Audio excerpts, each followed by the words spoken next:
invertir en uno mismo es la mejor inversión que nosotros podemos hacer. Y la verdad es la misma forma que siempre yo cuando promuevo el círculo le digo a las personas.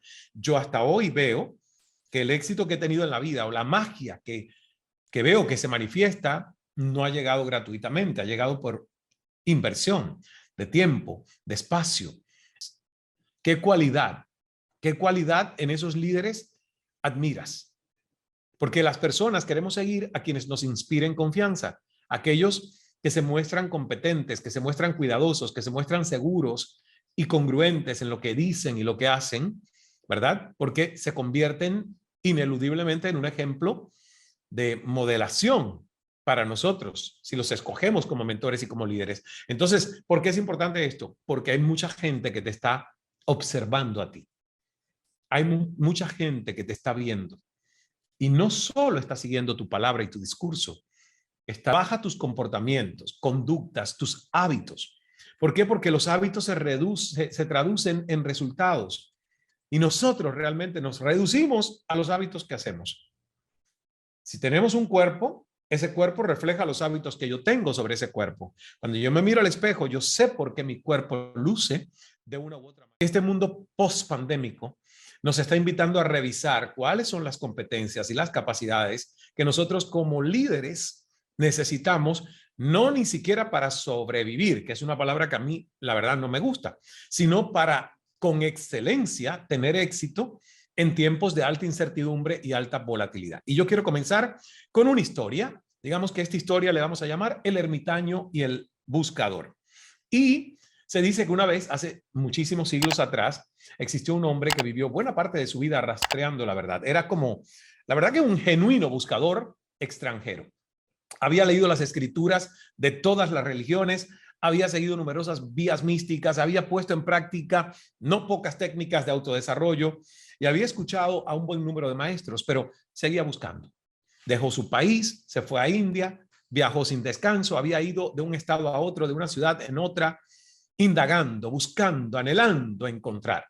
Y un día él llegó a un pueblo y preguntó si había algún maestro con el que entrar en contacto y le comunicaron que no había ningún maestro, pero que en una montaña cercana habitaba un ermitaño. Entonces el hombre pues caminó y caminó y caminó y fue a la montaña con el propósito de hallar al ermitaño y comenzó a ascender por una de sus laderas y de súbito vio que el ermitaño bajaba por el mismo sendero por el que él subía.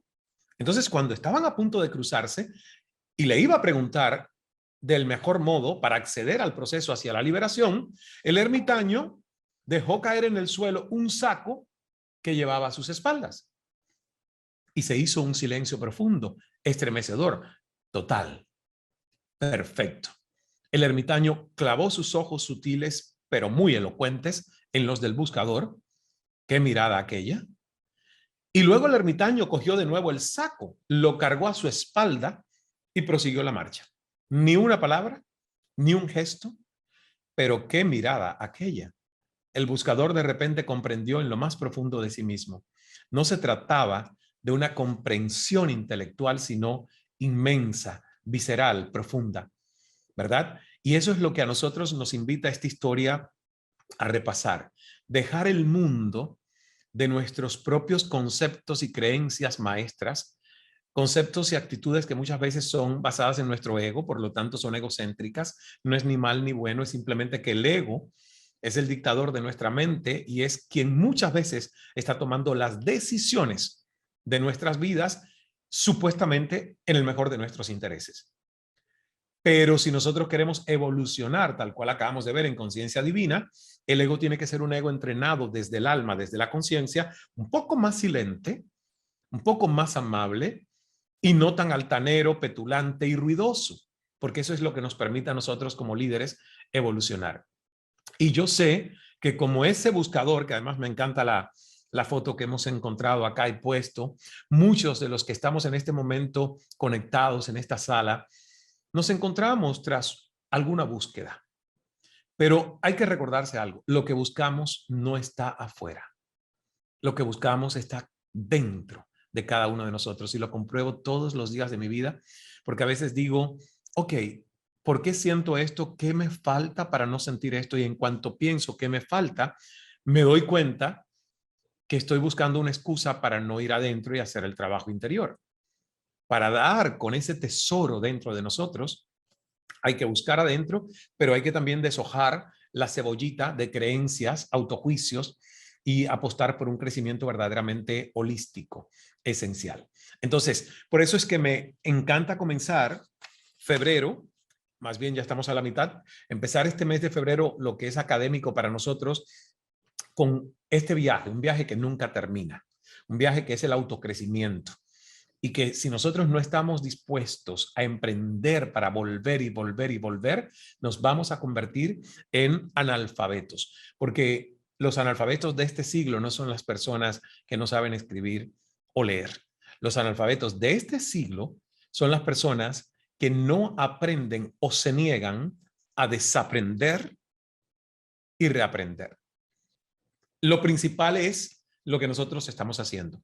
Vivir bajo eso que llamo el método CALA de vida, CALA por el acrónimo, constante aprendizaje para el liderazgo en acción. Y cuando comenzamos a transitar ese camino interminable del liderazgo, nos damos cuenta que solo es posible convertirnos en un soporte y guía para los demás en la medida en que nosotros somos capaces de nutrirnos a nosotros mismos, de someternos a un profundo proceso de aprendizaje, de cuestionarnos también y de invertir recursos y tiempo en nuestra propia educación. Y aquí yo quiero hacer una referencia a uno de mis tantos mentores y maestros. Robin Sharma es el autor de El Club de las 5 de la mañana, el autor de El monje que vendió su Ferrari, descendiente de una familia india, vive en Toronto, Canadá, un tipazo, un filósofo moderno.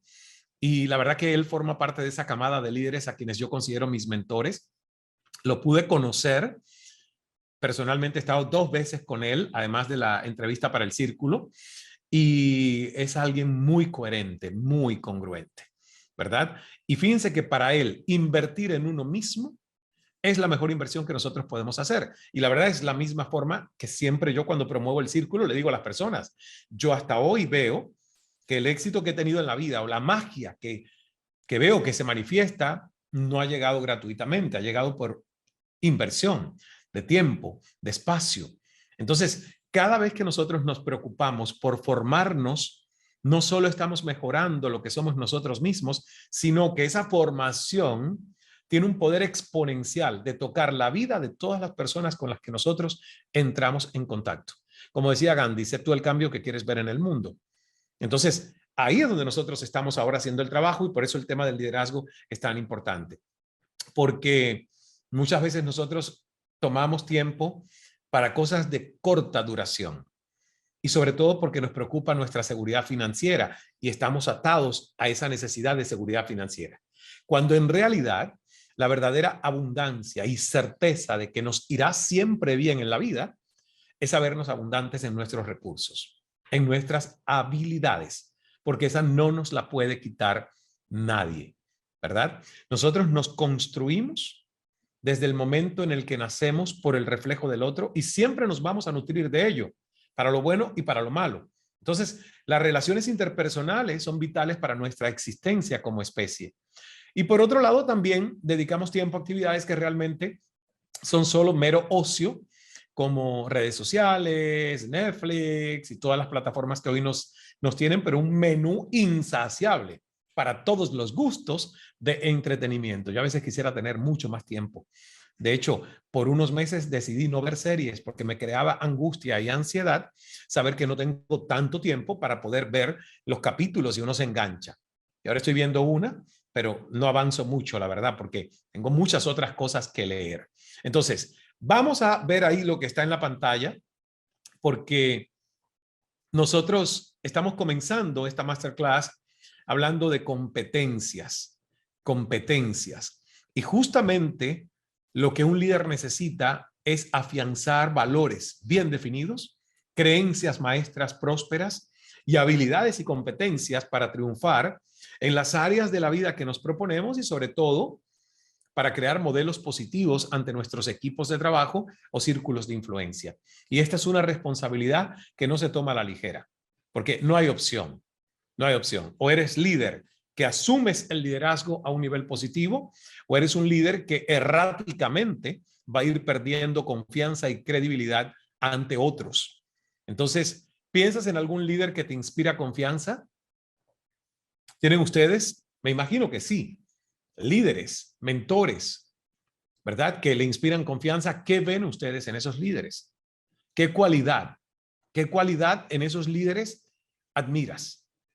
Porque las personas queremos seguir a quienes nos inspiren confianza, aquellos que se muestran competentes, que se muestran cuidadosos, que se muestran seguros y congruentes en lo que dicen y lo que hacen, ¿verdad? Porque se convierten ineludiblemente en un ejemplo de modelación para nosotros, si los escogemos como mentores y como líderes. Entonces, ¿por qué es importante esto? Porque hay mucha gente que te está observando a ti.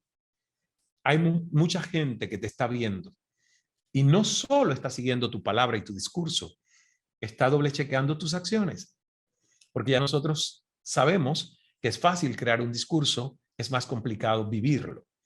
Entonces, así yo quiero comenzar con este tema de vivir el discurso, de ser congruentes, de valorar esos principios de los cuales nosotros tanto hablamos, los 11 principios del líder Bambú, que son la base de este libro, Fluir para no sufrir. Y yo quiero proponerte trabajar en esas 12 competencias que se requieren para este año 2022 y tener en cuenta los siguientes puntos. En primer lugar, vamos a, ahí está, utilizar el dron. Sabemos lo que es el dron. Activamos un dron, que es el activador consciente, que es capaz de observar a Ismael mientras Ismael piensa antes de hablar. La persona que dice, no, es que yo no tengo filtro, y te lo dicen como si fuese algo interesante y hasta una virtud. No, es que yo no tengo filtro, yo digo lo que pienso. De hecho, es muy interesante porque ahora en Cal Speaking Academy en Ecuador, todos los participantes se rieron mucho cuando una de las participantes, con quien ya salí amigo, me dice, es que yo soy brutalmente honesta. Y le digo, oh, brutalmente honesta. Wow, qué combinación de palabra tan cruda, tan dura.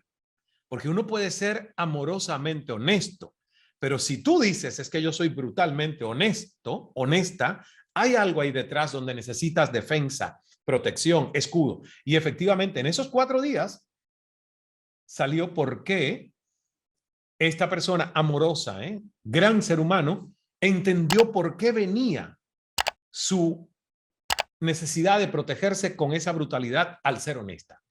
Entonces, ese dron es para permitirme a mí reflexionar sobre aquello que yo necesito mejorar. Y aquí es donde uno dice, la autoexpresión honesta es necesaria. Segundo, aprende y fórmate. O sea, nosotros tenemos que estar constantemente lo que estamos haciendo en el círculo, leyendo, escuchando, preguntando, interactuando sobre esas habilidades que a mí me hacen ser mejor ser humano, mejor líder. Tercer punto, para iniciar un camino a un mayor nivel de competencias, modela, modela sin perder tu estilo. Identifica a quienes te inspiran para tomar su modelo como patrón de liderazgo adaptado a tu estilo personal. Recuerdan los que hicieron Cal Speaking Academy que nosotros tenemos el círculo de empoderamiento. Es una herramienta donde, como hay mucha inseguridad todavía cuando uno va a hablar en público, nosotros cerramos los ojos, buscamos ese referente que nos parece que tiene certeza, que tiene carisma, que tiene el buen tono para hablar, que es seductor, seductora, y pedimos esas cualidades prestadas mientras nosotros ya nos creemos que las tenemos y que son propias, pero manteniendo nuestro estilo personal. No caigan en una copia, porque entonces ya no somos originales. Nos puede pasar a todos en la juventud temprana, pero ya no a una edad madura, ¿verdad? Yo me acuerdo que cuando tenía 25 años que llegué a La Habana y trabajé en Radio Rebelde de Santiago de Cuba, imitaba yo a un locutor que se llamó, ya falleció, Franco Carbón. Y lo hacía igualito, idéntico. Así es, así justo a las 5 de la tarde, 5 para las 5 en Rebelde, las noticias. ¿No? Él hablaba, era una cosa muy rápida y un tono muy especial. Y yo lo hacía a la perfección. ¿Y qué terminé? Terminé recibiendo en esa época un seudónimo que me decían Carboncito. Carboncito. Porque él se llamaba Franco Carbón y yo lo imitaba a él buscando mi estilo, pero la verdad era una imitación muy literal. Entonces, cuando a mí me empezaron a decir Carboncito, yo dije, uy, no, porque entonces ni siquiera me están llamando por mi nombre. Yo tengo que tomar algo que me guste de Franco Carbón, pero yo no puedo imitar lo que Franco Carbón hace, porque ese es su estilo personal. Y la verdad que ahí empecé a alejarme, y al poco tiempo ya nadie me decía Carboncito, sino me decían, ahí va Ismael. Oh, ese es Ismael. Ya reconocimos un estilo. Ismael tiene su propio estilo. Eso es lo que nosotros tenemos que lograr. 4, trabaja tus comportamientos, conductas, tus hábitos. ¿Por qué? Porque los hábitos se traducen en resultados. Y nosotros realmente nos reducimos a los hábitos que hacemos. Si tenemos un cuerpo, ese cuerpo refleja los hábitos que yo tengo sobre ese cuerpo. Cuando yo me miro al espejo, yo sé por qué mi cuerpo luce de una u otra manera, porque es el resultado de los hábitos que todos los días yo hago para mantener ese cuerpo más en forma, menos en forma, más elástico, menos elástico. Lo mismo pasa con la mente. Mi mente puede ser brillante o no, pero si yo tengo hábitos mentales saludables, mi mente cada día se hace más efectiva y más brillante. Y el número 5 establece métricas, porque lo que no se mide no se puede progresar, no se sabe si ha progresado. Entonces, es como en inglés, una frase que aprendí que me encantó, inspect what you expect. Métricas para tus metas. Aquí, por ejemplo, a Mr. Jack Giraud, que es alguien que tiene esa rara cualidad de ser creativo, innovador, piensa fuera de la caja y al mismo tiempo es súper estructurado, organizado, sistemas, metodológico, porque estudió ingeniería. Tiene esas dos cosas que no todo el mundo lo tiene. O eres de un lado o eres del otro. Poca gente puede combinar ambas. Yo siempre le digo a Jack, gracias, porque la verdad, tus procesos, tu métrica a nosotros nos permite medirnos y saber hasta dónde estamos avanzando y cuándo se terminan las cosas y cuándo deberíamos hacerlo. Incluso hay que medir nuestras competencias fluidas. Yo no le llamo blandas. Yo sé que el mundo le llama soft skills, competencias blandas. Yo le llamo fluidas porque para mí blandas es una palabra despectiva. Que blanda es como, esto es soft. No, para mí son hardcore. Son más duras que las duras, porque son competencias fluidas de vida, pero hay que también medirlas. Todos tenemos algo en lo que tenemos que mejorar y realmente cuando empezamos a medir eso, entonces nosotros podemos decir ya estoy pasando a un próximo nivel. Esos son los 5. De alguna manera nosotros hemos hablado ya de ese observador consciente y de todas las oportunidades que nos dan los conocimientos para poder lidiar con la alta incertidumbre que estamos viviendo. Porque fíjense, la verdad que desde tiempos ancestrales se habla de la necesidad de fluir. Esto de fluir para no sufrir no es nuevo. A mí este título me llegó en medio de una meditación en una etapa de contracción y negación mía, donde yo decía, ¿qué voy a hacer si todos nuestros planes se han ido? Si la mitad de nuestro equipo, si no hay viajes, si no hay eventos, ¿cómo lo podemos sostener? Y hubo sufrimiento. Y en una meditación dije, estamos trabajando el concepto del nuevo libro sobre el líder bambú y sus principios, pero el título no puede ser este y el contexto del libro ya tiene que ser otro. Llega una pandemia, ya llegó la pandemia. Y gracias a Dios el libro no se publicó antes.